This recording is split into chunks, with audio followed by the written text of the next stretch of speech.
I didn't think my day could get any worse until my best friend told me she might be going crazy. Again. What did you say? I stood in the lobby of her dorm, leaning over one of my boots and adjusting it. Jerking my head up, I peered at her through the tangle of dark hair covering half my face. I'd fallen asleep after school and had skipped using a hairbrush in order to make it out the door on time.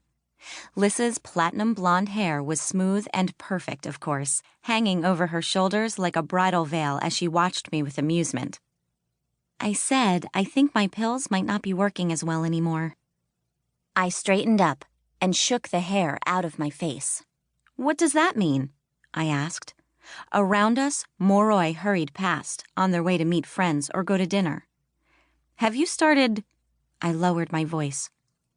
Have you started getting your powers back? She shook her head and I saw a small flash of regret in her eyes. No, I feel closer to the magic, but I still can't use it. Mostly what I'm noticing lately is a little of the other stuff, you know? I'm getting more depressed now and then.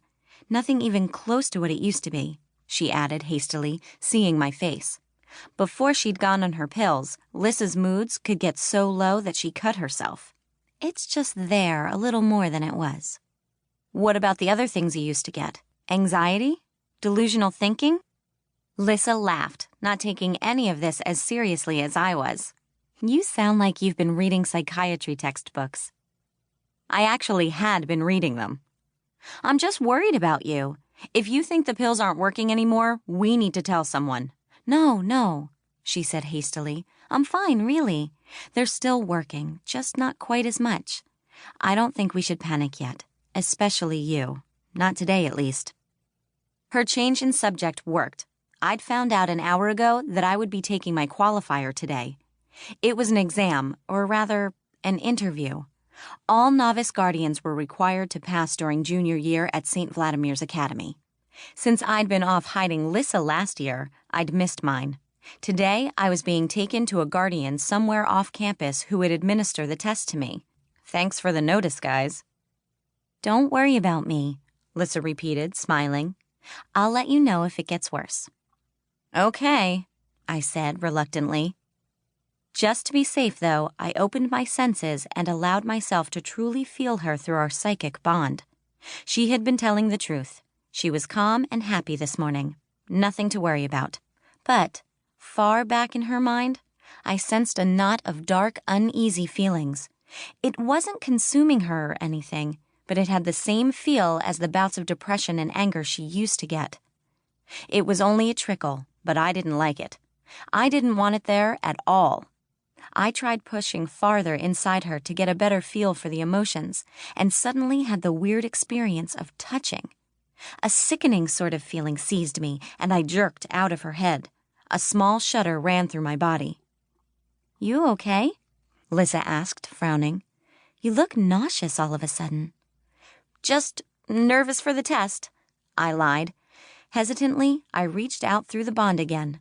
The darkness had completely disappeared. No trace. Maybe there was nothing wrong with her pills after all. I'm fine. She pointed at a clock. You won't be if you don't get moving soon. Damn it, I swore. She was right. I gave her a quick hug. See you later. Good luck, she called. I hurried off across campus and found my mentor, Dimitri Belikov, waiting beside a Honda Pilot. How boring.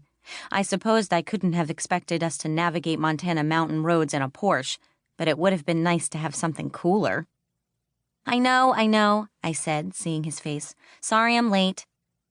I remembered then that I had one of the most important tests of my life coming up, and suddenly I forgot all about Lissa and her pills possibly not working.